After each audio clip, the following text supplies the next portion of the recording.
നമ്മുടെ ഓരോ പെരുമാറ്റത്തിനും എവിടെയോ ഒരിടത്ത് ഒരു നല്ല ഉദ്ദേശമുണ്ട്.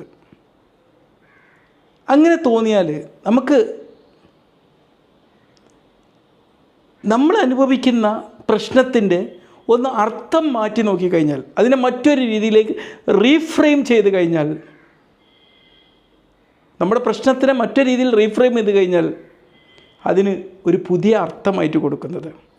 അപ്പോൾ അസ്വസ്ഥത ഉണ്ടാക്കിയ ഒരു സംഭവം നമുക്ക് സ്വസ്ഥത ഉണ്ടാക്കുന്ന മറ്റൊന്നായിട്ട് പരിവർത്തനം ചെയ്തിട്ടുണ്ടാവും. നിങ്ങളുടെ ജോബ് എന്ന് പറഞ്ഞു കഴിഞ്ഞാൽ ഒരു കോംപ്ലിമെൻ്റ് ഡിറ്റക്റ്റീവായിട്ട് പ്രവർത്തിക്കുക എന്നുള്ളതാണ്.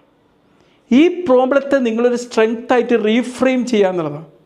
അതിന് വേണ്ടിയിട്ടുള്ള മറ്റൊരു സാഹചര്യം കണ്ടെത്തുക എന്നുള്ളതാണ്. ഫോർ എക്സാമ്പിൾ, ഒരു പിടിവാശി ഉണ്ടാവുക എന്നുള്ളത് ഒരു വലിയൊരു കൺവിക്ഷനിൽ നിങ്ങൾക്ക് പുറത്തള്ളി പോവാതെ അതിൽ തന്നെ നിലയുറപ്പിക്കേണ്ടതുണ്ട്. അപ്പോൾ നിങ്ങൾക്ക് അവിടെ പിടിവാശി പിടിക്കേണ്ടി വരും. അത് പിടിവാശി പിടിച്ചിട്ട് നിങ്ങൾ എപ്പോഴും പുഷ്ഡ് ഔട്ടായി പോകും. അതൊരു ലീഡർക്ക് അതൊരു ക്വാളിറ്റിയാണ്.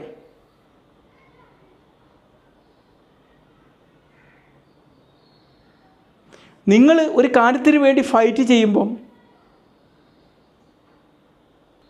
നിങ്ങൾ വിശ്വസിക്കുന്ന ഒരു കാര്യത്തിന് വേണ്ടിയാവുമ്പം അത് ഓക്കെയാണ്. അതൊരു നേതാവിൻ്റെ ഗുണമാണ്. ഒരു കാര്യം ചെയ്യാം, നിങ്ങൾ നിങ്ങളുടെ ഏറ്റവും അടുത്ത സുഹൃത്തിനോടോ നിങ്ങളുടെ പ്രിയപ്പെട്ടവരാരോടെങ്കിലും നിങ്ങളെക്കുറിച്ചുള്ളൊരു കംപ്ലൈൻറ്റ് പറയാം. ഉദാഹരണത്തിന്, നിങ്ങൾ വളരെ പിടിവാശിയുള്ളവരാണ്. ഇനി നമുക്ക് നമ്മുടെ ഉള്ളിലെ സമാധാനം കണ്ടെടുത്താൻ വേണ്ടിയിട്ടുള്ള കുറച്ച് കാര്യങ്ങളാണ്. നിങ്ങളെപ്പോഴെങ്കിലും പറഞ്ഞിട്ടുണ്ടോ,